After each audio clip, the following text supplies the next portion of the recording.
Nanau aina nakhoida karimba gip amakak pige gip habede khangi ko khudol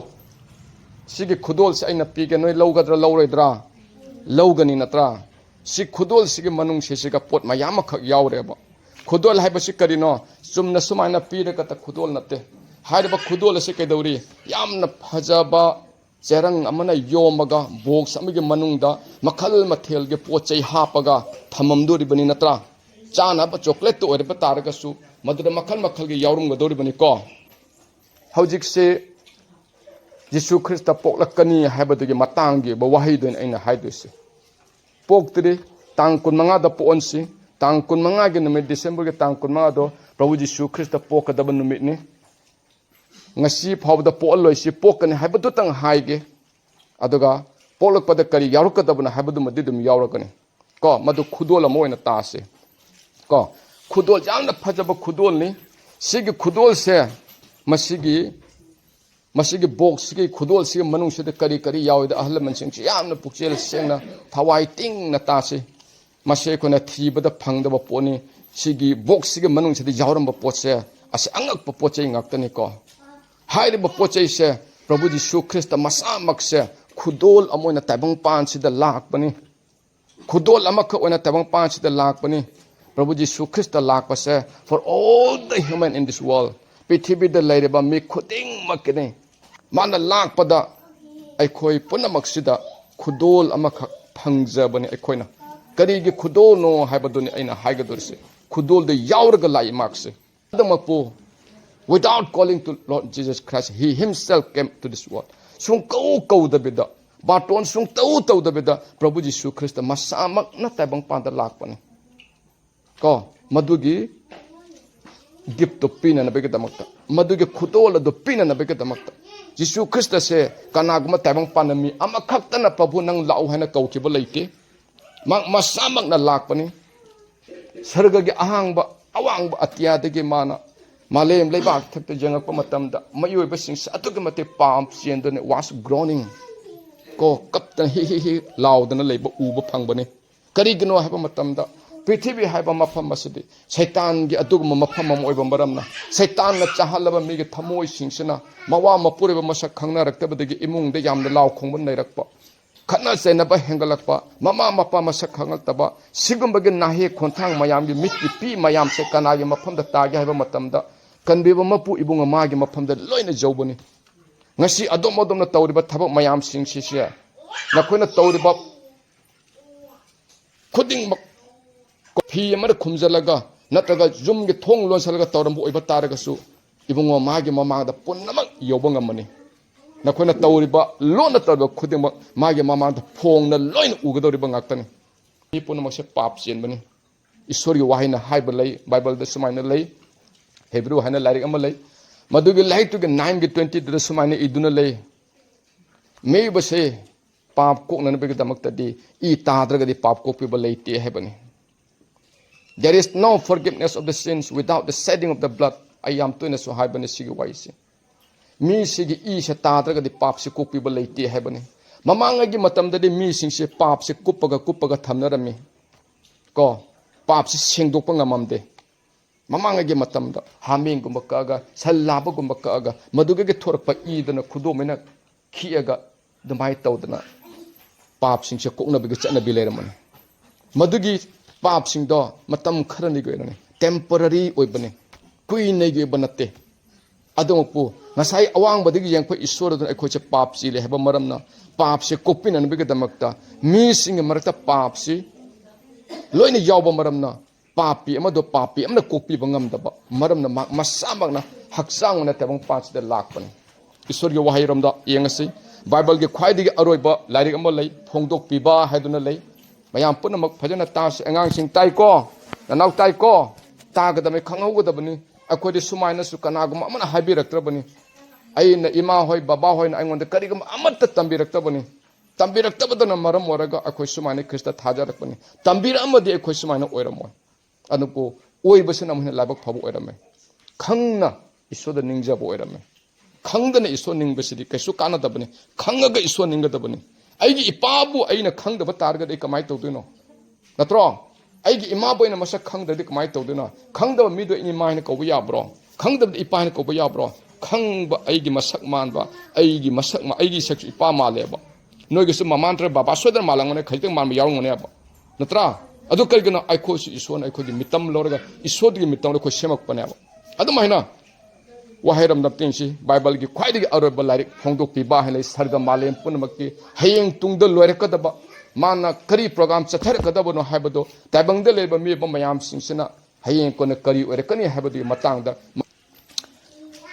ꯑꯩꯗꯤ alpha ꯑꯃꯁꯨꯡ ꯑꯣꯃꯦꯒꯥ ꯑꯍꯥꯟꯕ ꯑꯃꯁꯨꯡ ꯑꯔꯣꯏꯕ ꯏꯕꯨꯡꯉꯣꯅ ꯍꯥꯏ ꯑꯣꯏꯔꯤꯕ ꯑꯣꯏꯔꯝꯕ ꯑꯃꯁꯨꯡ ꯂꯥꯛꯀꯗꯕ ꯏꯉꯝ ꯉꯝꯕ ꯑꯗꯨꯅꯤ ꯍꯥꯏꯕꯅꯤ I am the Alpha and Omega ꯑꯩꯗꯤ ꯑꯜꯐꯥ ꯑꯃꯁꯨꯡ ꯑꯣꯃꯦꯒꯥꯅꯤ ꯍꯥꯏꯕꯅꯤ ꯀꯣ ꯀꯩꯅꯣꯝ ꯀꯨꯁꯥ ꯍꯥꯏꯕꯁꯦ who is and who was and who is to come ꯍꯥꯏꯕꯅꯤ ꯃꯃꯥꯡꯉꯩꯗ ꯑꯣꯏꯔꯝꯕ ꯏꯁꯣꯔ ꯍꯧꯖꯤꯛꯁꯨ ꯑꯣꯏꯔꯤꯕ ꯏꯁꯣꯔ ꯍꯌꯦꯡ ꯇꯨꯡꯗꯁꯨ ꯑꯣꯏꯒꯗꯕ ꯏꯁꯣꯔ ꯑꯗꯣ ꯑꯩꯅꯤ ꯍꯥꯏꯕꯅꯤ ꯑꯩꯈꯣꯏꯅꯗꯤ ꯄ꯭ꯔꯚꯨ ꯖꯤꯁꯨ ꯈ꯭ꯔꯤꯁꯇ ꯑꯁꯤ AD ꯍꯧꯖꯤꯛ 2025 ꯍꯥꯏꯕꯅꯤ ꯅꯈꯣꯏꯅ ꯂꯥꯏꯔꯤꯛ ꯇꯝꯕ ꯃꯇꯝꯗ AD ꯊꯦꯡꯅꯔꯕ AD ꯍꯥꯏꯗꯅ ꯅꯥꯎꯁꯤꯡ AD ꯀꯣ AD ꯍꯥꯏꯕꯗꯤ after death ꯍꯥꯏꯕꯅꯤ ꯍꯧꯖꯤꯛ ꯄ꯭ꯔꯤꯊꯤꯕꯤ ꯄꯨꯝꯕꯗ ꯏꯪꯁꯣꯛꯁꯤ ꯏꯔꯛꯄ ꯃꯇꯝꯗ 2025 AD ꯑꯅꯤ 이ꯔꯛꯀꯅꯤ AD ꯍꯥꯏꯕꯗꯤ after death ꯍꯥꯏꯕꯅꯤ ꯀꯅꯥꯒꯤ death ꯑꯣꯏꯕꯅꯣ ꯀꯅꯥꯒꯤ ꯁꯤꯕꯅꯣ ꯖꯤꯁꯨ ꯈ꯭ꯔꯤꯁꯇ ꯁꯤꯕꯒꯤꯅꯤ ꯑꯩꯈꯣꯏꯅꯗꯤ ꯈꯜꯂꯤ ꯖꯤꯁꯨ ꯈ꯭ꯔꯤꯁꯇ ꯑꯁꯤ ꯁꯤꯈꯤꯕ ꯆꯍꯤ 2020 ꯁꯨꯔꯦꯅ ꯈꯜꯂꯝꯕꯅꯤ ꯑꯩꯈꯣꯏꯅ ꯌꯦꯡꯉꯛꯄ ꯃꯇꯝꯗ ꯅꯠꯇ꯭ꯔꯥ ꯑꯗꯨꯝꯕꯨ ꯃꯍꯥꯛꯁꯤ ꯍꯧꯖꯤꯛꯀꯤ ꯋꯥꯍꯩꯗꯨꯅ ꯀꯔꯤ ꯍꯥꯏꯕꯅꯣ I am the Alpha and Omega ꯑꯩꯗꯤ ꯑꯍꯧꯕ ꯑꯗꯨꯅꯤ ꯑꯩꯗꯤ ꯑꯔꯣꯏꯕ ꯑꯗꯨꯅꯤ ꯑꯩꯗꯤ ꯍꯧꯖꯤꯛ ꯑꯣꯏꯔꯤꯕ ꯑꯗꯨꯅꯤ ꯍꯥꯏꯕꯅꯤ ꯅꯠꯇ꯭ꯔꯥ ꯌꯦꯡꯉꯨ ꯑꯗꯨ ꯑꯣꯏꯇꯥꯔꯗꯤ ꯄ꯭ꯔꯚꯨ ꯖꯤꯁꯨ ꯈ꯭ꯔꯤꯁꯇꯁꯤ ꯑꯩꯈꯣꯏꯅꯗꯤ ꯉꯔꯥꯡꯇ ꯂꯥꯛꯄ ꯑꯗꯨꯃꯥꯏꯅ 2000ꯒꯤ ꯃꯃꯥꯡꯗ ꯈꯛꯇ ꯂꯥꯛꯄ ꯑꯗꯨꯃꯥꯏꯅ ꯈꯜꯂꯝꯕꯅꯤ ꯑꯗꯨꯝꯕ ꯃꯥ ꯅꯠꯂꯝꯗ꯭ꯔꯦ ꯃꯍꯥꯛ ꯃꯁꯥꯃꯛꯅ ꯕꯥꯏꯕꯜꯒꯤ ꯋꯥꯍꯩꯁꯤꯗ ꯏꯔꯝꯃꯤ ꯑꯩꯗꯤ ꯑꯍꯧꯕꯗ ꯂꯩꯔꯝꯕꯗ ꯑꯍꯧꯕ ꯍꯥꯏꯕꯁꯤ ꯀꯔꯤꯅೋ ꯃꯤꯑꯣꯏꯕ ꯄꯨꯝꯅꯃꯛꯁꯤꯅ ꯂꯩꯇ꯭ꯔꯤꯉꯩ ꯃꯃꯥꯡꯗ ꯄ꯭ꯔꯤꯊꯤꯕꯤꯁꯦ ꯃꯑꯣꯡ ꯃꯔꯤꯟ ꯅꯥꯏꯔꯝꯗꯕ ꯃꯇꯝꯗ ꯅꯨꯃꯤꯠ ꯊꯥ ꯊꯋꯥꯟꯃꯤꯆꯥꯛꯁꯦ ꯃꯥꯅ ꯁꯦꯝꯃꯛꯄ ꯃꯇꯝ ꯀꯣ ꯅꯨꯃꯤꯠ 9ꯅꯤꯒꯤ ꯃꯅꯨꯡꯁꯤꯗ ꯃꯥꯅ ꯈꯨꯠꯁꯦꯝ ꯃꯌꯥꯝ ꯁꯦꯝꯃꯛꯄ ꯃꯇꯝ 9ꯅꯤꯗꯗꯤ ꯃꯥ ꯈꯨꯠ ꯊꯥꯈꯤꯕꯅꯤ ꯑꯃꯠꯇ ꯁꯦꯝꯈꯤꯗꯕꯅꯤ ꯃꯗꯨ ꯄꯨꯝꯅꯃꯛꯇꯨ ꯁꯦꯝꯕꯤꯔꯛꯄꯗꯣ ꯃꯍꯥꯛ ꯑꯣꯏꯔꯝꯕꯒꯤ ꯋꯥꯔꯤꯅꯤ ꯑꯗꯨꯅ ꯕꯥꯏꯕꯜꯁꯦ ꯄꯥꯔꯒ ꯑꯗꯨꯛꯀꯤ ꯃꯇꯤꯛ ꯑꯩꯒꯤ ꯊꯃꯣꯏꯁꯦ ꯍꯔꯥꯎꯖꯕ ꯐꯪꯖꯕꯅꯤ ꯀꯣ ꯅꯨꯃꯤꯠ ꯊꯣꯛꯏꯕꯁꯤ ꯀꯅꯥꯅ ꯁꯦꯝꯕꯅꯣ ꯍꯪꯕ ꯇꯥꯔꯒꯗꯤ ꯄ꯭ꯔꯚꯨ ꯖꯤꯁꯨ ꯈ꯭ꯔꯤꯁꯇꯅꯅꯤ ꯊꯥ ꯊꯣꯛꯏꯕꯁꯤ ꯀꯅꯥꯅꯣ ꯍꯪꯕ ꯇꯥꯔꯗꯤ ꯄ꯭ꯔꯚꯨ ꯖꯤꯁꯨ ꯈ꯭ꯔꯤꯁꯇꯅꯅꯤ ꯖꯤꯁꯨ ꯍꯥꯏꯕꯁꯤꯗꯤ ꯃꯤ ꯈꯛ ꯑꯣꯏꯗꯅ ꯍꯛꯆꯥꯡ ꯑꯣꯏꯅ ꯂꯥꯛꯆꯕꯒꯤ ꯋꯥꯔꯤꯅꯤ ꯃꯥꯒꯤ ꯖꯤꯁꯨꯗꯒꯤ ꯃꯅꯨꯡꯗꯒꯤ ꯌꯥꯎꯔꯤꯕ ꯊꯋꯥꯏꯗꯨꯗꯤ ꯏꯁꯣꯔ ꯑꯗꯨ ꯑꯣꯏꯔꯝꯃꯤ God is spirit ꯍꯥꯏꯕꯅꯤ ꯏꯁꯣꯔꯁꯦ ꯊꯋꯥꯏꯅꯤ ꯍꯥꯏꯕꯅꯤ ꯏꯁꯣꯔ ꯎꯕ ꯉꯝꯕ꯭ꯔꯥ ꯑꯩꯈꯣꯏꯅ ꯅꯅꯥꯎꯁꯤꯡ ꯏꯁꯣꯔꯁꯦ ꯃꯤꯠꯅ ꯎꯕ ꯉꯝꯗꯦ ꯎꯕ ꯉꯝꯗꯕ ꯏꯁꯣꯔꯗꯣ came into the flesh ꯍꯥꯏꯅ ꯍꯛꯆꯥꯡ ꯑꯣꯏꯅ ꯃꯥ ꯂꯥꯛꯄꯅꯤ ꯕꯥꯏꯕꯜꯗ ꯁꯥꯁꯇ꯭ꯔꯗ ꯑꯍꯥꯟꯕ ꯇꯤꯃꯣꯊꯤꯒꯤ 3:13 ꯁꯨꯃꯥꯏꯅ ꯏꯗꯨꯅ ꯂꯩ ꯍꯛꯆꯥꯡ ꯑꯣꯏꯅ ꯁꯥꯌꯣꯜꯂꯛꯂꯕ ꯏꯁꯣꯔ ꯑꯅ ꯍꯥꯏꯕꯅꯤ ꯊꯋꯥꯏ ꯑꯣꯏꯔꯝꯕꯗꯨ ꯍꯛꯆꯥꯡ ꯑꯣꯏꯅ ꯂꯥꯛꯑꯒ ꯍꯛꯆꯥꯡ ꯑꯣꯏꯅ ꯂꯥꯛꯄꯒꯤ ꯃꯔꯝꯗ ꯀꯔꯤꯅꯣ ꯉꯁꯥꯏꯒꯤ ꯏꯗꯣ ꯇꯥꯗ꯭ꯔꯒꯗꯤ ꯄꯥꯞꯇꯣ ꯀꯣꯛꯅꯕ ꯂꯩꯇꯦ ꯍꯥꯏꯕꯒꯤ ꯃꯔꯝꯅ ꯏꯁꯤꯗ ꯀꯗꯥꯏꯗ ꯐꯪꯒꯅꯤ ꯍꯛꯆꯥꯡꯗ ꯐꯪꯒꯅꯤ ꯅꯠꯇ꯭ꯔꯥ ꯑꯩꯈꯣꯏꯒꯤ ꯍꯛꯆꯥꯡꯗ ꯁꯨꯃꯥꯏꯅ ꯏ ꯊꯣꯔꯛꯀꯗꯕꯅꯤ ꯅꯠꯇ꯭ꯔꯥ ꯑꯗꯨꯒꯤ ꯏꯗꯣ ꯇꯥꯍꯟꯕ ꯃꯊꯧ ꯇꯥꯏ ꯃꯍꯨꯠ ꯁꯤꯜꯂꯒ ꯑꯗꯨꯒꯤꯗꯃꯛꯇꯅꯤ ꯃꯁꯥꯃꯛꯅ ꯂꯥꯛꯈꯤꯕꯁꯦ ꯏ ꯇꯥꯅꯅꯕꯒꯤꯗꯃꯛꯇꯅꯤ ꯄꯥꯞ ꯀꯣꯛꯄ ꯐꯪꯅꯅꯕꯒꯤꯗꯃꯛꯇꯅꯤ ꯑꯗꯨꯅ ꯄ꯭ꯔꯤꯊꯤꯕꯤꯁꯤꯒ ꯄꯥꯞ ꯂꯩꯔꯤꯕ ꯄꯨꯝꯅꯃꯛꯁꯤ ꯀꯣꯛꯅꯕꯒꯤꯗꯃꯛꯇ ꯃꯁꯥꯃꯛꯁꯤꯅ ꯃꯁꯥꯒꯤ ꯏ ꯇꯥꯔꯒ ꯂꯥꯛꯄꯅꯤ ꯊꯃꯣꯏꯕꯨ ꯁꯦꯡꯉꯕꯗꯤ ꯏꯁꯣꯔꯅ ꯅꯪꯒꯤ ꯊꯃꯣꯏꯗ ꯎꯕ ꯐꯪꯕꯅꯤ ꯅꯪꯒꯤ ꯃꯁꯛꯇꯨ ꯅꯠꯇꯦ ꯌꯦꯡꯗꯣꯏꯁꯦ ꯅꯪꯒꯤ ꯏꯅꯥꯛ ꯀꯩꯔꯥꯛ ꯈꯨꯟꯕ ꯅꯠꯇꯦ ꯅꯪꯒꯤ ꯇꯧꯕꯤꯃꯜ ꯈꯪꯕꯗꯨ ꯅꯠꯇꯦ ꯅꯪꯅ ꯇꯧꯁꯟꯅꯕꯗꯨ ꯅꯠꯇꯦ ꯅꯪꯅ ꯍꯣꯔꯦꯟ ꯏꯁꯣꯔꯒꯤ ꯂꯥꯏꯁꯪꯗ ꯆꯠꯀꯗꯧꯔꯤꯅ ꯐꯤ ꯑꯐꯕ ꯁꯦꯠꯂꯒ ꯅꯪ ꯑꯁꯣꯝ ꯅꯥꯀꯟꯗ ꯆꯠꯂꯨꯕꯗ ꯅꯠꯇꯦ ꯈꯨꯔꯨꯝꯕꯗ ꯐꯤ ꯑꯐꯕ ꯁꯦꯠꯂꯒ ꯆꯠꯂꯨꯕꯗ ꯅꯪꯒꯤ ꯊꯃꯣꯏ ꯑꯗꯨꯅꯤ ꯅꯪꯒꯤ ꯄꯥꯇ꯭ꯔ ꯑꯗꯨꯅꯤ ꯃꯊꯧ ꯇꯥꯕꯁꯦ ꯃꯗꯨꯒꯤ ꯄꯥꯇ꯭ꯔ ꯑꯗꯨ ꯀꯔꯤ ꯑꯣꯏꯔꯛꯀꯅꯤ ꯍꯥꯏꯕ ꯃꯇꯝꯗ ꯉꯁꯥꯏꯒꯤ ꯖꯤꯁꯨ ꯈ꯭ꯔꯤꯁꯇꯅ ꯌꯥꯎꯔꯛꯄ ꯈꯨꯗꯣꯜꯁꯤꯡ ꯑꯗꯨ ꯌꯥꯎꯔꯛꯄ ꯃꯇꯝꯗ ꯃꯇꯣꯝ ꯈꯛꯇꯗ ꯁꯦꯡꯗꯣꯔꯛꯀꯅꯤ ꯃꯗꯨꯒꯤꯗꯨ ꯀꯔꯤ ꯌꯥꯎꯔꯤ ꯑꯔꯣꯏꯕꯗ ꯑꯃꯇꯪ ꯍꯥꯏꯕ ꯃꯇꯝꯗ ꯉꯁꯥꯏ ꯍꯥꯏꯈꯤꯕꯗꯣ ꯁꯐꯔꯤꯡ ꯑꯋꯥꯕ ꯈꯪꯕꯤꯕ ꯑꯩꯅꯉꯁꯥꯏ ꯍꯥꯏꯕꯅꯤ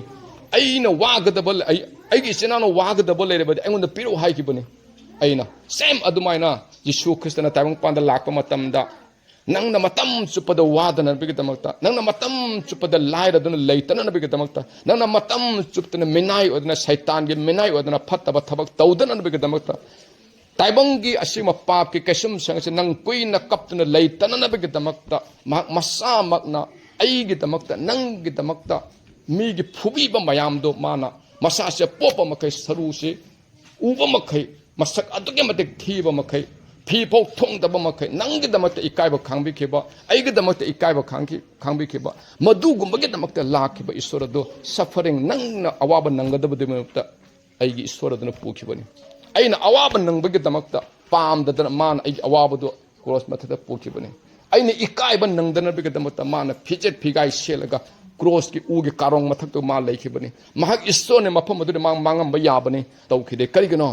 ꯏꯁꯣꯔ ꯍꯥꯏꯕꯗꯤ ꯀꯩꯗꯧꯉꯩꯗ ꯄꯥꯞ ꯆꯦꯟꯗꯦ ꯏꯁꯣꯔ ꯍꯥꯏꯕꯗꯤ ꯀꯩꯗꯧꯉꯩꯗ ꯄꯥꯞ ꯆꯦꯟꯗꯦ ꯀꯔꯤꯒꯨꯝꯕ ꯑꯃꯠꯇ ꯃꯥꯅ ꯇꯧꯕ ꯌꯥꯗꯦ ꯃꯥꯗꯤ ꯉꯁꯥꯏ ꯏꯗꯣ ꯇꯥꯗꯕ ꯌꯥꯗꯕ ꯏꯗꯣ ꯇꯥꯅꯕꯒꯤꯗꯃꯛꯇ ꯄꯥꯞꯇꯣ ꯀꯣꯛꯅꯕꯒꯤꯗꯃꯛꯇ ꯃꯥ ꯂꯥꯛꯄꯅꯤ ꯃꯔꯝ ꯑꯗꯨꯅ ꯑꯩꯒꯤꯗꯃꯛꯇ ꯅꯪꯒꯤꯗꯃꯛꯇ ꯌꯥꯎꯈꯤꯕꯅꯤ ꯀꯣ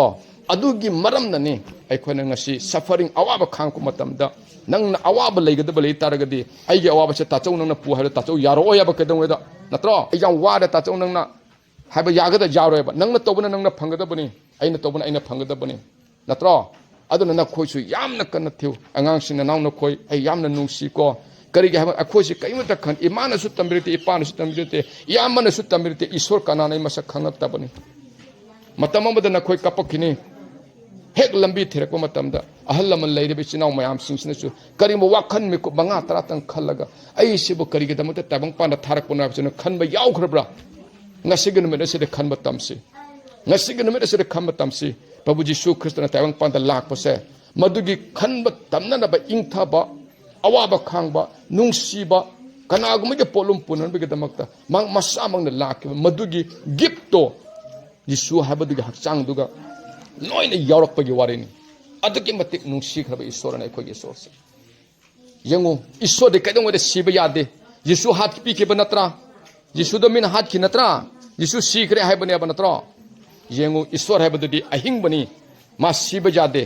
ꯍꯨꯝꯅꯤ ꯁꯨꯕ ꯅꯨꯃꯤꯠꯇ ꯃꯍꯥꯛ ꯍꯤꯡꯒꯠꯂꯛꯄꯅꯤ ꯅꯨꯃꯤꯠ ꯍꯨꯝꯅꯤ ꯁꯨꯕ ꯃꯇꯝꯗ ꯍꯤꯡꯒꯠꯂꯛꯑꯒ ꯑꯃꯨꯛ ꯅꯨꯃꯤꯠ 90ꯅꯤ ꯆꯨꯝꯅ ꯁꯨꯃꯥꯏꯅ ꯑꯩꯈꯣꯏ ꯂꯩꯃꯤꯟꯅꯔꯝꯃꯤꯅꯤ ꯏꯁꯣꯔꯅ ꯀꯩꯗꯧꯉꯩꯗ ꯁꯤꯕ ꯌꯥꯗꯦ ꯀꯣ ꯏꯁꯣꯔꯅ ꯀꯩꯗꯧꯉꯩꯗ ꯁꯤꯕ ꯌꯥꯗꯦ ꯏꯁꯣꯔꯗꯤ ꯑꯍꯤꯡꯕꯅꯤ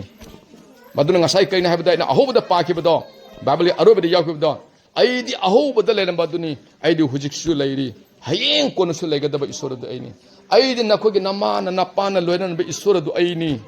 ꯅꯄꯥꯅ ꯅꯄꯨꯅ ꯆꯠꯂꯝꯕ ꯏꯁꯣꯔ ꯑꯗꯨ ꯑꯩꯅꯤ ꯍꯧꯖꯤꯛꯁꯨ ꯑꯩꯅꯤ ꯍꯌꯦꯡ ꯇꯨꯡꯗꯁꯨ ꯅꯪꯒꯤ ꯅꯆꯥꯅꯁꯨꯅ ꯑꯩꯕꯨ ꯅꯨꯡꯁꯤꯔꯛꯀꯗꯕꯅꯤ ꯑꯩꯉꯣꯟꯗ ꯂꯥꯛꯀꯗꯕꯅꯤ ꯑꯗꯨꯝꯕ ꯏꯁꯣꯔ ꯑꯗꯨ ꯑꯩꯅꯤ ꯁꯤꯅꯦꯕ ꯑꯗꯨꯏꯗꯨꯅ ꯑꯩꯈꯣꯏꯅ ꯏꯁꯣꯔ ꯃꯁꯛ ꯈꯪꯕꯁꯤ ꯑꯗꯨꯛꯀꯤ ꯃꯇꯤꯛ ꯃꯊꯧ ꯇꯥꯕꯅꯦ ꯑꯗꯨꯅ ꯑꯩꯈꯣꯏ ꯃꯌꯥꯝ ꯄꯨꯝꯅꯃꯛꯅ ꯑꯩꯈꯣꯏ ꯖꯤꯁꯨꯅ ꯂꯥꯛꯄ ꯃꯇꯝꯗ ꯑꯩꯈꯣꯏ ꯈ꯭ꯔꯤꯁꯇꯥꯟ ꯑꯣꯏꯕ ꯑꯩꯈꯣꯏꯁꯤꯡꯁꯤꯅ ꯀꯔꯤꯒꯤꯗꯃꯛꯇ ꯈꯨꯗꯣꯜꯁꯦ ꯄꯤꯔꯤꯕꯅꯣ ꯍꯥꯏꯕ ꯃꯇꯝꯗ ꯄꯤꯔꯝꯗꯥꯏꯒꯤ ꯃꯇꯝꯗ ꯁꯣꯏꯗꯅ ꯄ꯭ꯔꯥꯊꯅꯥ ꯇꯧꯒꯅꯤ ꯄ꯭ꯔꯥꯊꯅꯥ ꯇꯧꯕ ꯃꯇꯝꯗ ꯃꯗꯨꯒꯤ ꯄꯣꯠ ꯑꯗꯨꯗ ꯃꯒꯨꯟ ꯈꯔ ꯌꯥꯎꯒꯅꯤ ꯃꯗꯨꯒꯤ ꯄꯣꯠ ꯑꯗꯨꯒꯤ ꯃꯒꯨꯟꯗꯨꯅ ꯏꯃꯨꯡꯗ ꯂꯩꯕ ꯃꯇꯝꯗ ꯅꯈꯣꯏꯗ ꯍꯔꯥꯎꯕ ꯏꯪꯊꯕ ꯂꯩꯒꯅꯤ ꯃꯗꯨꯒꯤ ꯏꯪꯊꯕꯗꯣ ꯄꯥꯝꯕꯒꯤꯗꯃꯛꯇꯅꯤ ꯃꯗꯨꯒꯤ ꯍꯔꯥꯎꯕꯗ ꯐꯪꯅꯅꯕꯒꯤꯗꯃꯛꯇꯅꯤ ꯑꯩꯈꯣꯏꯅ ꯉꯁꯤ ꯇꯧꯔꯤꯕꯁꯦ ꯑꯩꯈꯣꯏ ꯂꯩ ꯄꯩꯁꯥ ꯄꯥꯏ ꯑꯣꯖꯥ ꯕꯤꯔꯆꯟꯗ꯭ꯔꯅ ꯁꯨꯃꯥꯏꯅ ꯆꯥꯎꯊꯣꯛꯅ ꯇꯧꯔꯤꯕ ꯅꯠꯇꯦ ꯅꯨꯡꯁꯤꯈ꯭ꯔꯕ ꯄꯣꯠꯅꯤ ꯃꯁꯤꯒꯤ ꯃꯅꯨꯡꯒꯤ ꯑꯔꯊꯁꯦ ꯑꯩꯈꯣꯏꯅ ꯌꯦꯡꯕ ꯃꯇꯝꯗ ꯌꯤꯁꯨ ꯈ꯭ꯔꯤꯁꯇꯅ ꯇꯥꯏꯕꯪꯄꯥꯟꯗ ꯂꯥꯛꯑꯒ ꯃꯌꯥꯝꯕꯨ ꯄꯥꯄꯤꯗꯒꯤ ꯀꯟꯅꯅꯕꯒꯤꯗꯃꯛꯇ ꯂꯥꯛꯈꯤꯕ ꯑꯗꯨꯃꯥꯏꯅ ꯑꯩꯈꯣꯏꯅꯗꯤ ꯀꯅꯥꯒꯨꯝꯕ ꯑꯃꯇ ꯀꯔꯤꯁꯨ ꯇꯧꯕ ꯉꯝꯗ꯭ꯔꯦ ꯑꯗꯨꯅ ꯃꯥꯒꯤ ꯃꯃꯤꯡ ꯂꯧꯔꯒ ꯃꯥꯒꯤ ꯑꯌꯥꯕ ꯂꯧꯔꯒ ꯑꯩꯈꯣꯏꯅ ꯃꯌꯥꯝꯗ ꯂꯩꯖꯕ ꯈꯖꯤꯛꯇꯪꯁꯦ ꯄꯤꯖꯔꯒ ꯏꯃꯨꯡ ꯃꯅꯨꯡ ꯅꯈꯣꯏ ꯅꯨꯡꯁꯤꯅꯧ ꯅꯈꯣꯏ ꯑꯃꯒ ꯑꯋꯥ ꯄꯣꯠꯂꯨꯝ ꯄꯨꯃꯤꯟꯅꯧ ꯅꯈꯣꯏꯅ ꯏꯁꯣꯔ ꯏꯕꯨꯡꯉꯣ ꯃꯥꯒꯤ ꯃꯁꯛ ꯊꯤꯔꯛꯎ ꯅꯈꯣꯏꯒꯤ ꯅꯁꯛꯁꯦ ꯀꯅꯥ ꯃꯥꯟꯕꯒꯤ ꯊꯤꯔꯛꯎ ꯑꯗꯨꯒꯤꯗꯃꯛꯇꯅꯤ ꯏꯁꯣꯔꯒꯤ ꯋꯥꯍꯩꯗꯣ ꯑꯩ ꯄꯥꯔꯛꯀꯤ ꯌꯦꯡꯁꯤ ꯂꯨꯛꯀꯤ ꯑꯍꯥꯟꯕ ꯆꯦꯞꯇꯔꯒꯤ 38ꯒ 32ꯒꯗ ꯁꯨꯃꯥꯏꯅ ꯍꯥꯏꯗꯨꯅ ꯌꯦꯡꯉꯨ ꯅꯍꯥꯛ ꯃꯤꯔꯣꯟꯒꯅꯤ ꯑꯗꯨꯒ ꯅꯆꯥ ꯅꯤꯄꯥ ꯑꯃ ꯄꯣꯛꯀꯅꯤ ꯑꯃꯁꯨꯡ ꯃꯍꯥꯛꯀꯤ ꯃꯤꯡ ꯖꯤꯁꯨ ꯊꯣꯟꯒꯅꯤ ꯃꯍꯥꯛ ꯑꯁꯤ ꯃꯇꯤꯛ ꯆꯥꯎꯒꯅꯤ ꯑꯃꯁꯨꯡ ꯋꯥꯡꯊꯣꯏꯔꯕ ꯑꯗꯨꯒꯤ ꯃꯆꯥꯅꯤꯄꯥ ꯀꯧꯒꯅꯤ ꯍꯥꯏꯕꯅꯤ ꯃꯦꯔꯤ ꯍꯥꯏꯕ ꯅꯨꯄꯤ ꯃꯆꯥ ꯀꯨꯃꯥꯔꯤ ꯊꯥꯒꯤ ꯈꯣꯡꯀꯥꯞ ꯂꯥꯛꯇꯕ ꯅꯨꯄꯤ ꯃꯆꯥꯁꯤ ꯅꯣꯡꯃ ꯂꯩꯕ ꯃꯇꯝꯗ ꯁꯔꯒꯗꯒꯤ ꯗꯨꯠ ꯑꯃꯈꯛ ꯂꯥꯛꯑꯒ ꯃꯉꯣꯟꯗ ꯎꯍꯟꯕꯤꯕꯅꯤ ꯎꯍꯜꯂꯒ ꯍꯥꯏꯕꯅꯤ ꯌꯦꯡꯉꯨ ꯅꯪ ꯃꯤꯔꯣꯟꯒꯅꯤ ꯑꯗꯨꯒ ꯅꯆꯥꯅꯤꯄꯥ ꯑꯃ ꯄꯣꯛꯀꯅꯤ ꯃꯥꯒꯤ ꯃꯤꯡ ꯖꯤꯁꯨ ꯊꯣꯟꯒꯗꯕꯅꯤ ꯍꯥꯏꯕꯅꯤ ꯃꯥꯁꯤ ꯑꯗꯨꯛꯀꯤ ꯃꯇꯤꯛ ꯀꯤꯔꯝꯃꯤ ꯊꯃꯣꯏꯗ ꯌꯥꯝ ꯂꯥꯡꯇꯛꯅꯔꯝꯃꯤ ꯃꯤꯅ ꯀꯔꯤ ꯍꯥꯏꯈꯤꯒꯅꯤ ꯂꯩꯀꯥꯏꯅ ꯀꯔꯤ ꯍꯥꯏꯈꯤꯒꯅꯤ ꯂꯥꯟꯅꯔꯒ ꯄꯣꯛꯄꯅꯤ ꯍꯥꯏꯒꯗ꯭ꯔꯥ ꯅꯠꯇ꯭ꯔꯒ ꯀꯔꯤ ꯍꯥꯏꯒꯗ꯭ꯔꯥ ꯍꯥꯏꯕꯗꯨ ꯃꯉꯣꯟꯗ ꯄꯨꯛꯅꯤꯡꯗ ꯐꯥꯎꯔꯝꯃꯤ ꯑꯗꯨꯃꯛꯄꯨ ꯃꯉꯣꯟꯗ ꯍꯥꯏꯕ ꯅꯪ ꯀꯤꯒꯅꯨ ꯑꯉꯥꯡ ꯄꯣꯛꯀꯅꯤ ꯑꯗꯨꯒꯤ ꯑꯉꯥꯡ ꯑꯗꯨ ꯖꯤꯁꯨ ꯊꯣꯟꯒꯗꯕꯅꯤ ꯍꯥꯏꯔꯤꯕ ꯖꯤꯁꯨ ꯑꯁꯦ ꯑꯩꯈꯣꯏꯒꯤ ꯃꯃꯤꯡ ꯁꯨꯃꯥꯏꯅ ꯇꯥꯏꯕꯪꯄꯥꯟꯅ ꯃꯤꯅ ꯊꯣꯜꯂꯒ ꯄꯤꯈꯤꯕ ꯃꯃꯤꯡꯗꯨꯁꯨ ꯅꯠꯇꯦ ꯁꯔꯒꯗꯒꯤ ꯀꯨꯝꯊꯔꯒ ꯄꯤꯔꯛꯈꯤꯕ ꯑꯗꯨꯝꯕ ꯃꯃꯤꯡ ꯑꯗꯨꯅꯤ ꯖꯤꯁꯨ ꯍꯥꯏꯅ ꯑꯩꯈꯣꯏꯅ ꯄꯜꯂꯤꯁꯤ ꯑꯩꯈꯣꯏꯅ ꯖꯤꯁꯨ ꯄꯟꯕꯗ ꯑꯩꯈꯣꯏ ꯑꯗꯨꯛꯀꯤ ꯃꯇꯤꯛ ꯀꯤꯅ ꯈꯪꯅ ꯄꯟꯐꯝ ꯊꯣꯛꯄꯅꯤ ꯅꯨꯄꯤꯗꯒꯤ ꯄꯣꯛꯄꯅꯤ ꯍꯥꯏꯔꯤꯕ ꯖꯤꯁꯨ ꯍꯥꯏꯕꯁꯦ ꯊꯋꯥꯏ ꯏꯁꯣꯔꯗꯒꯤ ꯇꯥꯔꯛꯑꯒ ꯑꯗꯨꯃꯥꯏꯅ ꯇꯧꯔꯒ ꯃꯥꯡꯅ ꯄꯣꯛꯂꯛꯄ ꯃꯇꯝꯁꯦ ꯃꯁꯤ ꯑꯩꯈꯣꯏꯅ ꯒꯤꯐ ꯑꯩꯈꯣꯏꯅ ꯈꯨꯗꯣꯜ ꯍꯥꯏꯅ ꯑꯩꯈꯣꯏꯅ ꯈꯪꯉꯤ ꯑꯗꯨꯅ ꯑꯩꯈꯣꯏꯅ ꯈ꯭ꯔꯤꯁꯃꯥꯁꯀꯤ ꯌꯧꯔꯛꯄ ꯃꯇꯝ ꯁꯤ ꯌꯧꯔꯛꯄ ꯃꯇꯝ ꯃꯤꯉꯣꯟꯗ ꯑꯩꯈꯣꯏꯅ ꯄꯤꯔꯤꯕ ꯈꯨꯗꯣꯜꯁꯤ ꯀꯔꯤꯒꯤꯅꯣ ꯅꯨꯡꯉꯥꯏꯕ ꯏꯪꯊꯕ ꯇꯞꯊꯕ ꯍꯔꯥꯎꯕ ꯂꯩꯅꯅꯕꯒꯤꯗꯃꯛꯇꯅꯤ प्रभु जीशु ख्रिस्त न ताइबंग पादा लाख पसे मी हाना नबा मी फुना नबा मी अमगा याना नबा लाख प नते मा नुसिना नबे के दमकता कैरो लकाय नुसिना नबा ममा मचा नुसिना नबा अमगा हराव तेम दे लेमिना नबा अदुगे मथक्ता नखोइगी नसादा यावराइबा मकोक्तिगे तौदना लेबा पाप मयाम दो कोपिना नबे के दमकता पाप कोपिदो करिगिनो हाइबा तारगदे पाप चेनबा मन सरगदा कैदौंगदा चंगबा यारोइदबा पाप चेदबा हक्चांग अमतन सरगदा चंगबा यादे करिगिनो हाइबा मतमदा सरगा हाइबसे अदुकी मते असेंगबा मफमने सेंगबगे सेंगबा मफमनी मफम अदुदा नुमितसु लेबा पोनते थासु लेबा पोनते मफम अदुदा हाइरबा ईश्वर अदुना माक लेरबनी माक लेबा मफमदा नुमितसु मथौ तादे थासु मथौ तादे मरमदी अखोना हाइ प्रभु जीशु ख्रिस्ट असे ही is the light of the world एन हाइबनी मासे तेबंग पानबगे मंगालनी हाइबनी अदुना नखोगे पुनिंगदा ईश्वर थीबगी लंबीदा ममदुना लेरिबा खन्ना चैनबगी वाखना ममदुना लेरिबा ममकपदगिनी खन्नरिबा लाउनरिबसे ज्ञान लाक्तना तौरिबनी मदुगी अममबदो मंगान पिननबगे दमकता अखोइदा लाकपने महक मसामना अदुना ईश्वरदो सर्गदा लेबा मरमना सर्ग हाइबा मफन नुमितकी मथौ तादे with the glory of God हाइबदी ईश्वरगी मागी मटिक मंगान मतुना मदुदा दम मंगानदुना त लेबनी को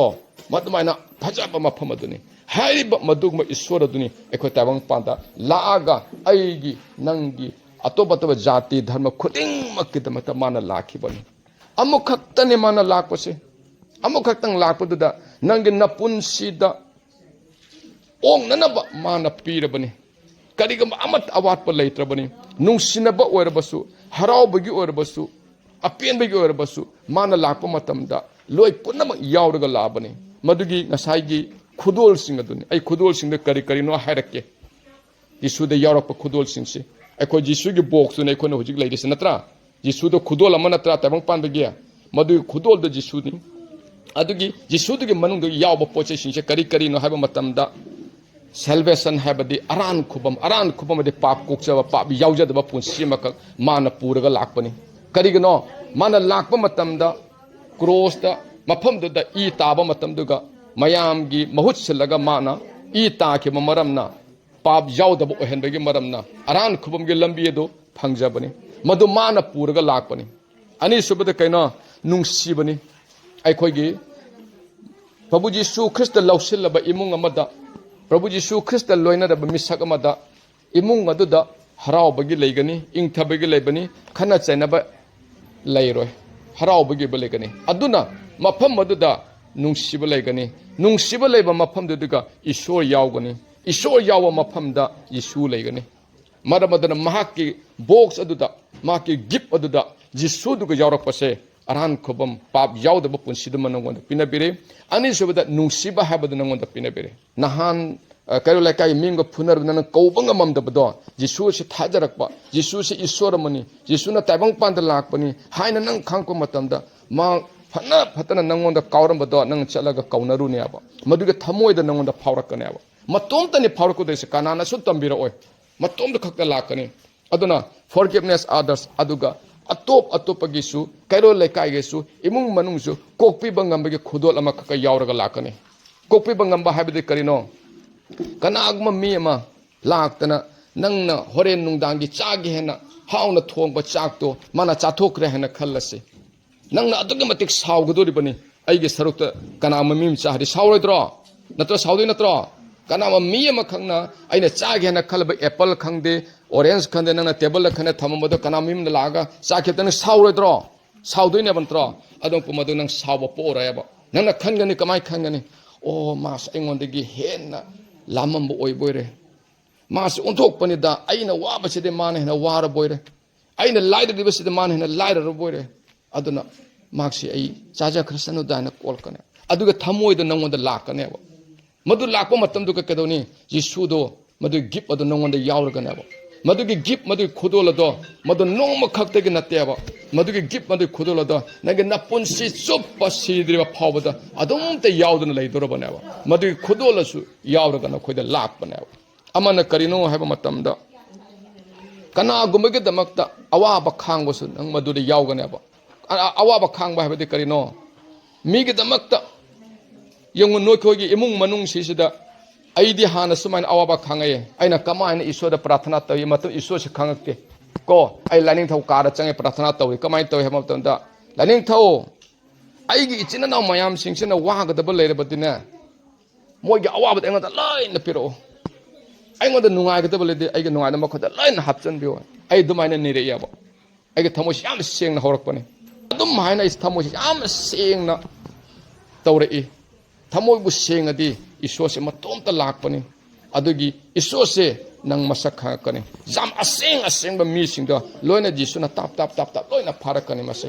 ꯌꯤꯁꯨꯗꯤ ꯀꯩꯅꯣ ꯍꯥꯏꯕꯗꯣ ꯑꯍꯤꯡꯕ ꯏꯁꯣꯔꯅꯤ ꯍꯤ ꯏꯁ ꯗ ꯂꯤꯚꯤꯡ ꯒꯣꯗ ꯑꯅ ꯍꯥꯏꯕꯅꯤ ꯉꯁꯥꯏ ꯀꯩꯅꯣ ꯍꯥꯏꯈꯤꯕꯗꯣ ꯑꯍꯧꯕꯗꯨ ꯑꯩꯅꯤ ꯍꯧꯖꯤꯛ ꯑꯣꯏꯔꯤꯕꯗꯨ ꯑꯩꯅꯤ ꯍꯌꯦꯡ ꯇꯨꯡꯗ ꯑꯣꯏꯒꯗꯕꯗꯨꯁꯨ ꯑꯩꯅꯤ ꯍꯥꯏꯕꯅꯤ ꯑꯩꯈꯣꯏꯁꯤ ꯑꯩ ꯉꯁꯥꯏ ꯍꯥꯏꯈꯤꯕ ꯑꯗꯨꯃꯥꯏꯅ ꯑꯩꯁꯤ ꯏꯄꯥꯒ ꯃꯥꯟꯅꯩ ꯑꯩꯈꯣꯏ ꯃꯤꯑꯣꯏꯕ ꯍꯥꯏꯕ ꯄꯨꯝꯅꯃꯛꯁꯦ ꯑꯃꯈꯛꯇꯗꯒꯤ ꯍꯧꯔꯛꯄꯅꯤ ꯂꯩꯕꯥꯛꯅ ꯇꯣꯠꯂ ꯁꯦꯝꯃꯤ ꯅꯍꯥꯟꯁꯨ ꯃꯃꯥꯡꯗ ꯍꯥꯏꯔꯝꯃꯕꯅꯤ ꯑꯗꯨꯃꯥꯏꯅ ꯇꯧꯔꯦ ꯑꯩꯈꯣꯏ ꯁꯦꯝꯃꯛꯈꯤꯕ ꯉꯥꯛꯇꯅꯦꯕ ꯑꯗꯨꯅ ꯌꯤꯁꯨ ꯈ꯭ꯔꯤꯁꯇꯗꯣ ꯇꯥꯏꯕꯪꯄꯥꯟꯗ ꯂꯥꯛꯑꯦ ꯑꯩꯈꯣꯏꯒꯤꯗꯃꯛꯇ ꯄꯣꯛꯄꯤꯔꯔꯦ ꯊꯋꯥꯏ ꯑꯣꯏꯔꯝꯕꯗꯨꯅ ꯍꯛꯆꯥꯡ ꯑꯣꯏꯅ ꯑꯣꯜꯂꯛꯄ ꯃꯇꯝꯗ ꯃꯤꯅ ꯀꯔꯤ ꯍꯥꯏꯅ ꯍꯥꯏꯔꯦ ꯏꯁꯣꯔꯒꯤ ꯃꯆꯥꯅꯤꯄꯥ ꯍꯥꯏꯗꯅ ꯍꯥꯏꯔꯦꯕ ꯅꯠꯇ꯭ꯔꯣ ꯌꯤꯁꯨꯗꯤ ꯏꯁꯣꯔꯒꯤ ꯃꯆꯥꯅꯤꯄꯥ ꯍꯥꯏꯗꯅ ꯍꯥꯏꯔꯦꯕ ꯅꯠꯇ꯭ꯔꯣ ꯑꯗꯨ ꯃꯌꯥꯝꯅ ꯈꯟꯕ ꯌꯥꯏ ꯈ꯭ꯔꯤꯁꯇꯥꯟꯒꯤ ꯏꯁꯣꯔꯁꯦ ꯃꯆꯥ ꯄꯣꯛꯏ ꯍꯥꯏꯅ ꯍꯥꯏꯔꯝꯕ ꯌꯥꯏꯑꯕ ꯅꯠꯇ꯭ꯔꯣ ꯃꯗꯨꯕꯨ ꯅꯠꯇꯦ ꯃꯍꯥꯛ ꯂꯩꯔꯝꯕ ꯑꯍꯧꯕꯗ ꯂꯩꯔꯝꯕꯗꯨ ꯊꯋꯥꯏ ꯑꯣꯏꯅ ꯂꯩꯔꯝꯕꯅꯤ ꯊꯋꯥꯏ ꯑꯣꯏꯅ ꯍꯛꯆꯥꯡ ꯑꯣꯏꯅ ꯁꯥꯏꯌꯣꯜꯂꯛꯄꯅꯤ ꯁꯥꯏꯌꯣꯜꯂꯛꯄ ꯃꯇꯝꯗꯣ ꯍꯛꯆꯥꯡ ꯑꯣꯏꯅ ꯖꯤꯁꯨ ꯀꯧꯕ ꯍꯛꯆꯥꯡ ꯑꯃꯈꯛꯇ ꯃꯥꯅ ꯊꯋꯥꯏꯗ ꯌꯥꯎꯖꯔꯒ ꯂꯩꯖꯕꯅꯤ ꯏꯁꯣꯔꯒꯤ ꯋꯥꯍꯩ ꯑꯃꯇꯪ ꯇꯥꯁꯤ Isaiah 45:5-6 sumaina lay 5 I am the Lord there is no other apart from me there is no God haibani English ta ina pare ai maiton harake I am the Lord and I di isor aduni isor ai natani isor amatta leite haibani amakasu makha de ibani ai di isoni ai ga manaba isor amatta leite haibani isor haibase ani sude isor haibase kya khakno ama khaktane God is one isor de ama khaktane adugi amatang oiba isoda karamba isono abda nangna thigadani khwai digi makokta leba isoduni nangna thigadabase adugi isoda du nangi changjaphamse adura ma te khogi changjaphamni magi leifhamda khogi leifhamni aigi jumse horen sandagi matamda aina changa aigi leifhamse aigi jumni ngasaina sagada khogi jumni haidra taung panse ko yumna te haintra the world is not my home haibadra aduna aikogi changphamdu sargadani adi maphamdu aigi changjaphamni adugi changjaphammapham aduda isor adu leibani God is our refuge and have in English ta isor aikogi changjaphamni hadu aduna aikoisi isor mabu kaujaba yamna mathau tabani aikoina chalru kana thenani mangonda thenarugane aba katra adamai tawraga ngasigi numit asida pre Christmas ke mamangge ba numit sesiga aikoina ngasi isorgi wahisi sumaina tanabani mathau tabase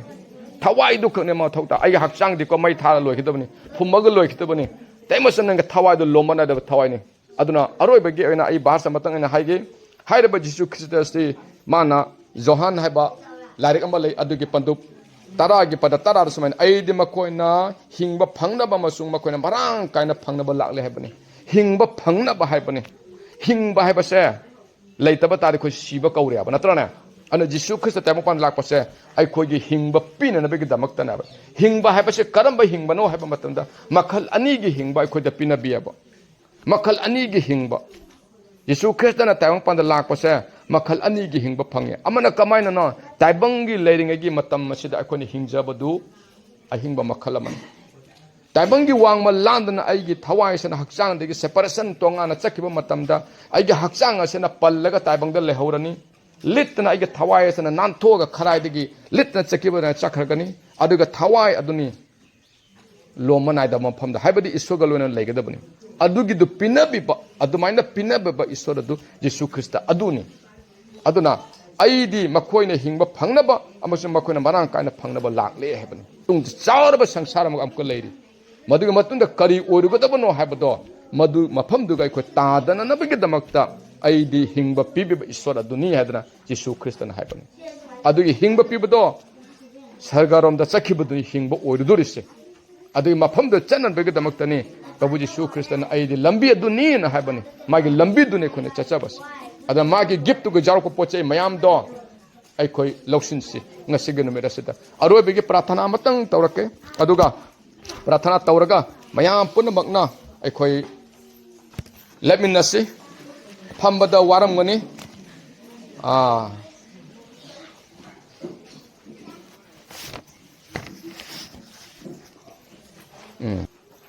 ꯑꯩꯈꯣꯏ ꯃꯌꯥꯝ ꯄꯨꯝꯅꯃꯛꯁꯤ ꯏꯁꯣꯔꯗ ꯋꯥꯈꯜ ꯊꯝꯁꯤ ꯑꯩꯈꯣꯏ ꯄꯨꯟꯁꯤꯗ ꯈꯔ ꯅꯤꯇꯒꯅꯤ ꯑꯩꯈꯣꯏꯅ ꯂꯥꯛꯄꯁꯤ ꯑꯩꯈꯣꯏ ꯅꯣꯡꯃ ꯅꯠꯇ꯭ꯔꯒ ꯅꯣꯡꯃꯗꯤ ꯁꯤꯗꯣꯔꯕꯅꯤ ꯑꯩꯈꯣꯏꯁꯤ ꯁꯤꯕꯗꯒꯤ ꯀꯅꯥꯅꯁꯨ ꯑꯩꯈꯣꯏꯁꯤ ꯀꯟꯕ ꯉꯝꯃꯔꯣꯏꯗꯕꯅꯤ ꯁꯤꯕ ꯍꯥꯏꯕꯁꯤ ꯁꯣꯏꯗ꯭ꯔꯕꯅꯤ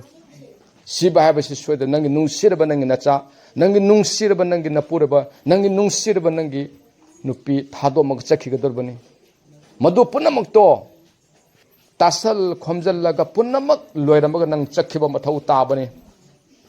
ꯒ꯭ꯌꯥꯟ ꯇꯥꯏꯀꯣ ꯑꯉꯥꯡ ꯃꯃꯥ ꯃꯄꯥ ꯑꯣꯏꯕꯁꯤꯡꯀꯣ ꯅꯪꯒꯤ ꯅꯆꯥꯅꯁꯨꯒꯤ ꯂꯥꯏꯔꯤꯛ ꯂꯥꯏꯁꯨ ꯇꯝꯕ ꯂꯣꯏꯕ ꯐꯥꯎꯕ ꯅꯪꯒꯤ ꯅꯆꯥꯅꯁꯨꯒꯤ ꯃꯃꯧ ꯂꯩꯕ ꯐꯥꯎꯕ